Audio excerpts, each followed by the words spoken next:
ආයුබෝවන් අපි දන්නවා ලීඩර්ෂිප් ඩෙවලොප්මන්ට් නැත්නම් ලීඩර්ස්ලා ඩෙවලොප් කරන්න මා කියන එක ටිකක් චැලෙන්ජින් ටාස්ක් එකක් සහ ඕනම ඕගනයිසේෂන් එකකට ඉතාමත් වැදගත් දෙයක් තමයි මේ තමන්ට ගැලපෙන අවශ්‍ය කරන ලීඩර්ස්ලා ඩෙවලොප් කරගන්න. ඉතින් ඒකට ගොඩාක් වෙලාවට ලීඩර්ෂිප් ඩෙවලොප්මන්ට් ප්‍රෝග්‍රෑම්ස් කරනවා. මේ ප්‍රෝග්‍රෑම්ස් වලදී ගොඩක් කතා කරනවා ලීඩර්ස්ලා කියන්නේ කවුද? ඒගොල්ලන්ගේ තියෙන ගති ලක්ෂණ කැරක්ටරිස්ටික්ස් මොනවද? එතකොට ඒගොල්ලන්ගේ leadership works වලට පාවිච්චි කරන්න පුළුවන් tools models ඒ වගේ දේවල් මොනවද ගොඩක් කතා කරනවා. ඉතින් අද මේ වීඩියෝ එක කතා කරන්නේ practically කොහොමද අපි අපේට අවශ්‍ය කරන විදිහට අපේ second line එකේ ඉන්න කෙනෙක් වෙන්න පුළුවන්. නැත්නම් මෙලම අපි එළියෙන් hire කරපු කෙනෙක් වෙන්න පුළුවන්.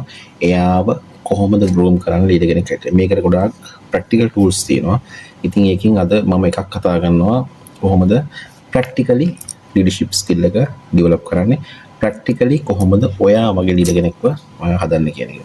ඉතින් අපි මේ method එකට කියනවා මේ strategy එකට කියනවා shadowing කියන method එක. shadowing කියලා කියන්නේ කියවනල්ලා කියන එක. ඒතර අපි කවුරුද දන්නවා ඒක. එතකොට මෙතනදි වෙන්නේ ඔයාගේ second line එකේ ඉන්න develop කරන්න පුළුවන් leaderව shadow එකක් වගේ. එනවා වගේ කියවනල්ලා වගේ හැමතිස්සම ඔයාලගෙන් තියාගන්නවා.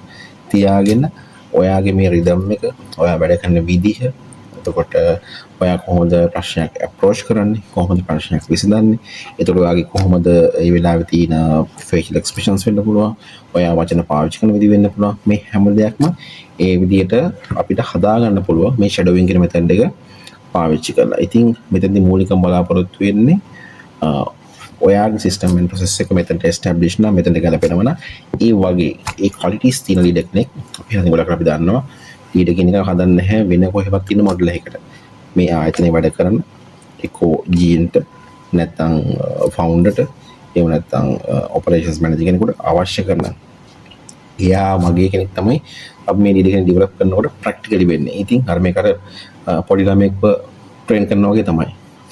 ඔයත් එක්ක ළඟ තියන් ඔයා වැඩ කරනකොට එයත් ඒ රිදම් එකට ඒ ස්ටයිල් එකට ගන්න පුරුදු වෙනවා. ඉතින් මේක තමයි සිම්ප්ලි මෙතනදී වෙන්නේ. ඉතින් මේකෙදී ෆේසස් තුනක් තියෙනවා. අපිට එකපාර කරන්න බෑ ඒක ෆේසස් තුනක් තියෙනවා. ෆේසස් තුනේදී ෆස්ට් ෆේස් එක තමයි අපි යාව අපේ ළඟ තියාගෙන අපි වැඩ කරනවා. එයාට මුතර කරන්න දෙන්නේ නැහැ. තනිකර අපි තමයි වැඩේ කරන්නේ. උදාහරණ ගත්තොත් එහෙම ඔයා ඔපරේෂන් ෆ්ලෝ එක වැඩ කරනවා නම් උදේම ඔයා ස්ටාර්ට් කරනකොට ඔෆිස් එකට ඇවිල්ලා මුලින්ම කරන්නේ ෆ්ලෝ එකේ විසිට් එකක් යනවා. ඔයත් එක්ක විසිට් එකක් යනවා. ඔයා බලන දේවල් බලනවා. එතකොට එයත් එක්කම මේ දේවල් ඔළුවට දාගන්න මොකද්ද මගේ බොස් කරන්නේ මොකද්ද මගේ මැනේජර් මේ කරන්නේ මේ විසිට් එකේ මොනවද බලන දේවල් ඒවා මාක් කරන්නේ කොහොමද ડોකියුමන්ට් ගන්න කොහොමද හැම දෙයක්ම මෙයා මේ දේවල් බලා ගන්න පුරුදු වෙනවා ඊට පස්සේ ඔයාලා කෙනෙක් ඔෆිස් එකට ඇවිල්ලා මොර්නින් බ්‍රීෆින් එකක් තියෙනවා නැත්නම් ටූල් බොක්ස් මීටින් එකක් තියෙනවා ස්ටාෆ් එකට කතා කරනවා අනිතර මොකද වෙන්නේ එයා දන්නවා නෙක්ස්ට් ස්ටෙප් එකේ මේකයි වෙන්නේ මොනවද කතා කරන්නේ මොනවද කන්ටෙන්ට් එක කොච්චර ලාව කතා කරනවද ඒ කතා කරනකොට කොහොමද ඔයාගේ expressions කොහොමද ඔයාගේ tone එක කොහොමද high low යන්නේ වගේ pitch එක හැම දෙයක්ම එයාට ටිකට වැටෙන්න ගන්න. මේ වගේ ටික කාලයක් අපි මේ first phase එකේ යනවා. ඔයා කරනවා ඔයාගේ second line එකේ ඉන්න develop කරන second line leader ඒ හැම දෙයක්ම බලාගෙන ඉන්න. second phase එක. second phase එක අපි කරන්නේ අපි කොටසක් කරනවා. අර second line එක develop කරන leader ඉන්නවනේ. එයාට දෙන කොටසක් කරනවා.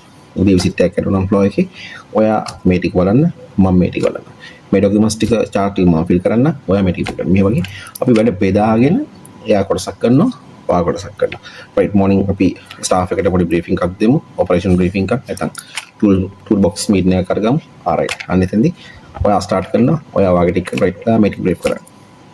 ඒ වගේ එයාට වැඩ කොටසක් ඔයත් එක්ක වැඩ කරන ගම අපි පවරනවා කරන්න. මේක ඇතුලේ එයා ටික අර ඔයා කරන වැඩවලට හුරු වෙන්න පටන් ගන්න ඔයත් එක කරන්න බලනවා. ඊට පොඩි අර අපහසුතාවයත් අඩු වෙන මොකද හේතුව බොස් ළඟ ලීඩර් ළඟ ඉන්න නිසා. මේ third phase එක තමයි ඔයා කරන්නේ ඔයාගේ second line development leader කියනවා වැඩේ කරන්න තනියම ඔයා මොකද කරන්නේ ඒක ඔබ්සර්ව් කරනවා.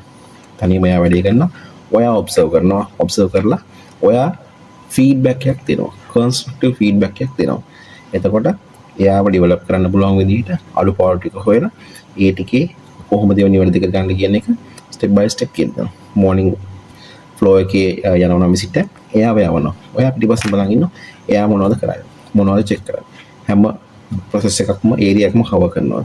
මෝර්නින් මීටින් එක ගන්නවා, ටූල් බොක්ස් මීටින් එක ගන්නවා. එතකොට අවශ්‍ය දේවල් කතා කරනවද, අවශ්‍ය කාලය ගන්නවද, වැඩිපුර කාලය යනවද, ෆ්ලෝ එක හරිද, අවශ්‍ය තැන්වලදී පිච් එක හයි ලෝ කරනවා, මේ වගේ මේ ටික ඔයා බලලා අඩුපාඩු ටික හදනවා. එතකොට මේ වගේ ෆීඩ්බැක් එකක් දෙනකොට SBI වගේ සිටුේෂන් බිහේවියර් ඉම්පැක්ට් මේ වගේ හොඳ මොඩල් එකක් පාවිච්චි කරලා කන්ස්ට්‍රක්ටිව් ෆීඩ්බැක් එකක් දෙන්න. එතකොට එයා ඒ අඩුපාඩු ටික හදාගන්න පෙළඹෙනවා. ඒක හදාගන්න පහසු වෙනවා. මේකත් එක්ක කාලයක් යනකොට ඔයාලට පුළුවන් ඔයා වගේ රෝල් මොඩල් එකක් ඉන්න විදිහට ඔයාගේ සෙකන්ඩ් ලයින් එකකින් අලුත් ලීඩර් කෙනෙක්ව ඩෙවලොප් කරන්න. මම හිතන්නේ ඒ වගේ ලීඩර් කෙනෙක් තමයි ඔයාට බිස්නස් ඔපරේෂන් එකේ සාර්ථකව ගමනක් යන්න පාවිච්චි කරන්න පුළුවන් හොඳ ඇසෙස්ට් එකක් වෙන්නේ. එහෙනම් try කරලා බලන්න shadowing. නැත්නම් මෙන්න මේ shadowing කියන tool එක කොහොමද ඔයාට work කරන්න කියලා. Have a nice day.